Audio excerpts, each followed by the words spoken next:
We basically wanted to try a bunch of different demos to see what worked inside of VR. And then from that point, we kind of expounded on them. We wanted to do a little bit more storytelling.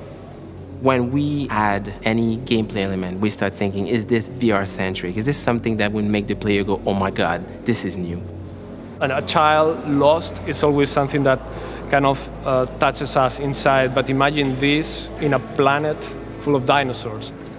I had a pretty clear idea ever since Back to Dinosaur Island 1, what we could make out of 3D living dinosaurs in virtual reality. From a concept point of view, yes, we could do a traditional game, but from an experience point of view, this immersive gameplay experience, I don't think we will be able to achieve it without VR.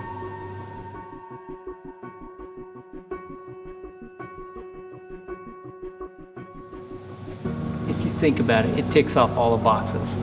You know, alien planet, dinosaurs, robots. I mean, you can't really get a better game than that.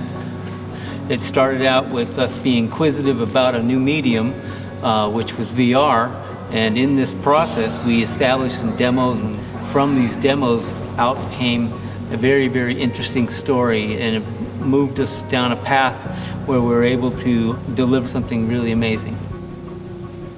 So the core element of Robinson was actually a spirit of exploration. This was the very first pillar of the game. The second one was survival. Survival starts with scanning the environment to get a better understanding of what this planet is about, and also to know which creatures are dangerous, which are friendly. And we must not forget that the whole motivation behind driving the player in discovering is really, you crash landed on this planet. You were part of an exploration team. You were sent to colonize a planet. It's your job. And it's your job. And something happened before the landing that caused the spaceship to crash. Now you're alone. In a way, a lot of these decisions were kind of reverse engineered because of VR. So we say, okay, in VR you can't walk very fast, so we need a protagonist that cannot walk very fast. And the same thing goes for the scanning. We knew everybody looks at everything constantly, so let's just make that your official job. That's a good way to pace the game. We wanted to be able to build environments where, you know, amazing in terms of size and expanse. However, we have to have a robot delivering narrative and driving us through a level, you know, so we don't wander off into vast expanses. So a lot of times we had to think through game design that allowed us to stay somewhat linear. It is an open map and you can go anywhere you want, but we kind of drive it so we get the best performance we can.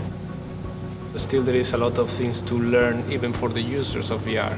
For example, we prepare in some of the demos awesome things that happen just behind you, and Yes. we lead them to you through audio, through particles, through lighting, through whatever you want. But there are people that will still, by their own volition, not be prepared to turn more than, say, 30 degrees or 40 or 50 degrees to a side. So And that was actually the challenge in the game, to make sure that no It's a matter challenge, where but- you're looking at, but there's something. But I think through different, generations of games, we will re-educate player.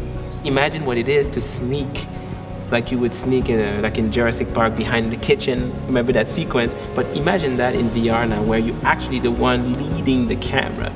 And if you peek too soon or at the wrong time, it's game over. They charge at you and they kill you.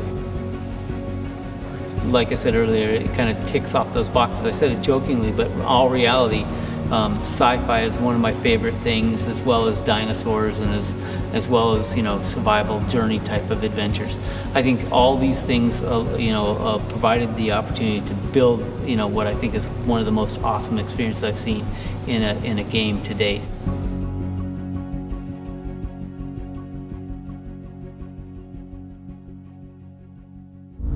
Achieved with CryEngine.